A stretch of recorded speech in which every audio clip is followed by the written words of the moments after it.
Hey everybody, Grest here. So one thing that a lot of folks who put together and build AR-15 rifles don't necessarily think about is bolt headspace. So let's go ahead and talk a little bit about that, and I'll show you some tools that will help make checking headspace much easier.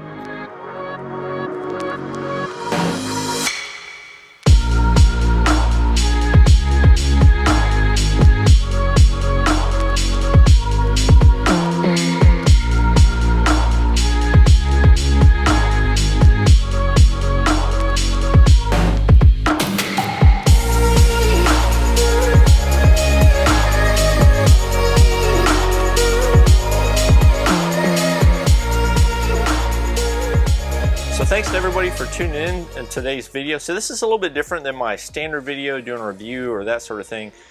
This video here, I'm going to talk specifically about head spacing, what it is just in layman's terms, and then I'll show you a couple of the head spacing gauges that I have, and then actually show you how to check your head spacing using a go and a no-go gauge on an AR-15 bolt and barrel assembly. So first off, headspace, what is it? All right, so the headspace is the distance measured from a closed chamber's breech face to the chamber feature that limits the insertion depth of a cartridge placed in it.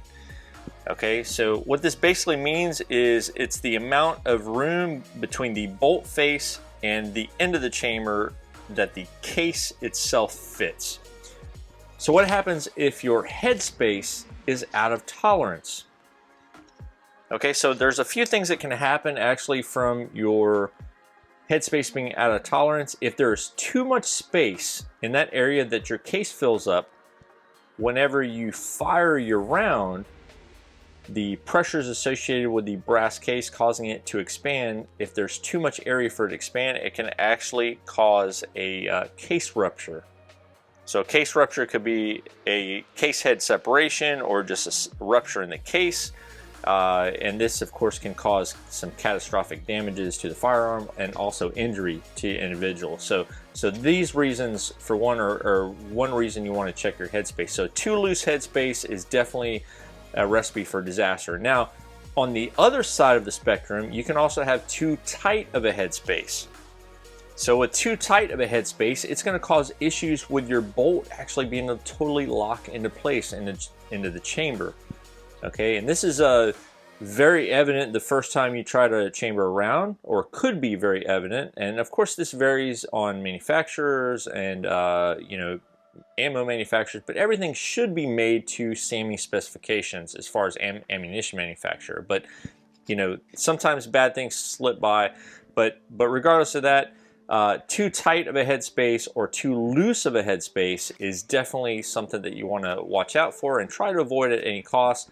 A lot of people are under the misconception that just because a bolt assembly and a chamber assembly is made to AR-15 specifications, that it's going to headspace. But this is not always the case. I mean, generally speaking, you can get away with head spacing by just buying a brand new bolt assembly and a brand new barrel assembly, but it's always a good idea to check it just in case. So if you're like me and you're putting together a lot of rifles, the chances of running across an assembly that doesn't necessarily meet the specifications for headspace, you should have a good set of head spacing gauges. So I have quite a few head spacing gauges for different types of caliber. So here you can see from Climber, this is a set, a go and a no-go set for a 9mm Luger. I also have a set here for a 30-06. Okay, so I tend to use these in my M1 Garand. So head spacing, if you're swapping out bolts and stuff, again, good idea to check. I've had these for a long time. I also have a set right here, actually from Forester, and these are for 223 Remington. And then here's another set here from Climber, and this is a 5.56 NATO go no-go set. So these get a lot of use here. So let's go ahead and talk about what is the difference between a go gauge and a no-go gauge. I'm going to use a disassembled bolt assembly right here. So I totally took this apart. And then I have a brand new barrel here, and manufacturer really doesn't matter. I would say that it's never a bad idea to use parts from the same manufacturer, you have probably a better shot at getting the proper headspace on that. But you know, strange things can happen, and like I said, it is a good idea to go ahead and check your headspace regardless of where you got your parts from. All right, so let's go ahead and take out these gauges from Climber. So this is my 556 gauge set. So the first one we're going to take a look at here, this is the Go gauge. The reason you want a Go gauge and a No-Go gauge, and there is also a field gauge. All right, so when you put the Go gauge into your chamber and close the bolt, your chamber should close on the Go gauge. These gauges have a little bit of a cutout there to make room for the extractor. So if you don't want to totally disassemble your bolt, this is an option to just kind of put it on there. So if you imagine my extractor being in place, and you would have the ejector right there, and you would just kind of put it in there, and you could put this into your chamber. Now just keep in mind that you are going to have some pressure by the ejector pushing against the face of the gauge. But you can see how the machined face of the Go gauge is flat, just like the bolt face should be.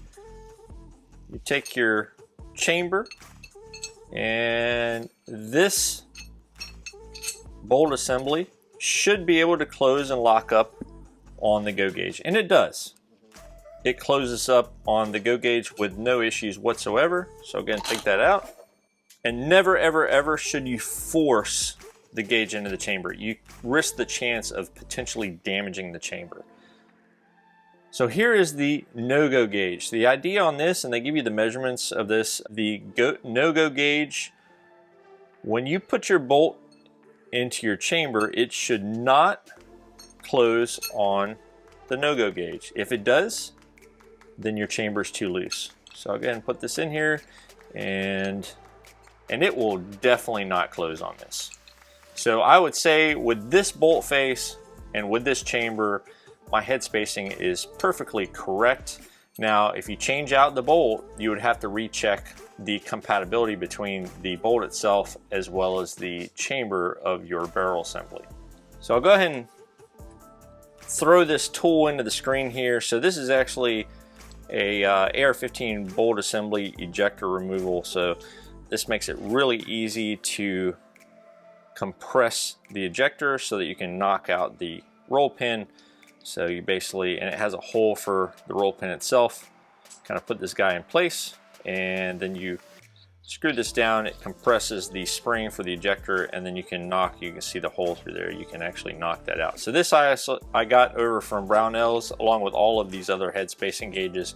And I'll be honest, I have some particular calibers that I do not have headspace gauges for.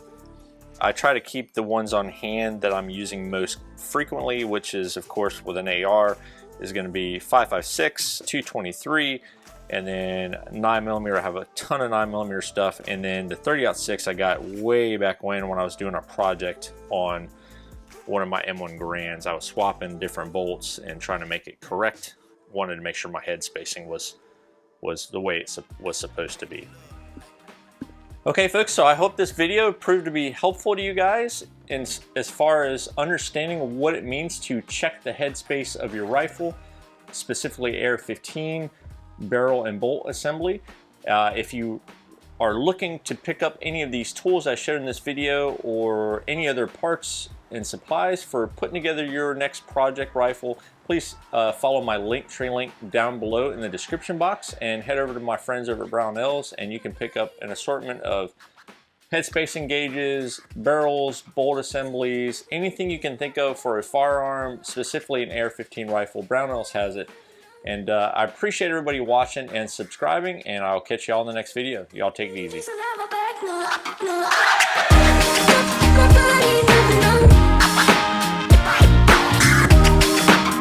With the devil, but it is a love affair.